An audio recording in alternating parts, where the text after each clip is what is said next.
নদীর ধারে যে গ্রামটা দেখছেন এটা হলো দ্বীপকুঞ্জপুর। এই গ্রামের সবাই এই নদী থেকে মাছ ধরে বিক্রি করে তাদের সংসার চালায়। শুধু এই গ্রামের মোড়ল মাছ ধরে না, সে সব জেলেদের কাছ থেকে সস্তায় মাছ কিনে সেগুলো চড়া দামে বিক্রি করে, যার ফলে এই গ্রামের জেলেদের কখনো অভাব ফুরায় না। কি খবর ফজলু ভাই, এই অসময়ে নদীতে মাছ ধরতে যাচ্ছ? এখন তো খুব একটা মাছ ধরতে পারবে না। কি আর করবো, এই তুই তো জানিস তোর ভাবি 6 মাস ধরে ঘরে পড়ে আছে।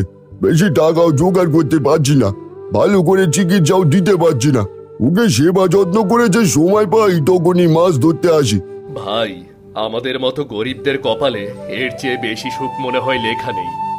কারণ মোড়লের নীরব অত্যাচারে আমাদের সুখ অনেক আগেই উঠে গেছে। এত মাছ ধরেও ঠিক মতো কেউ সংসার চালাতে পারছি না। 10 টাকার মাছ 2 টাকাতে দিতে হচ্ছে। তুই ঠিকই বলেছিস, কিন্তু এভাবে আর কতদিন চলবে?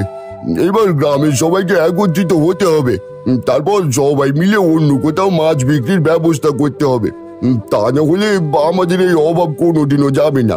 তাহলে আজ রাতেই আমি গ্রামের সবাইকে একত্রিত করব, তুমিও কিন্তু আসবে। হ্যাঁ, আসতে তো হবেই, তা না হলে শুধু আমাদের টাকা এই মোড়লের ব্যাংক ভরবে।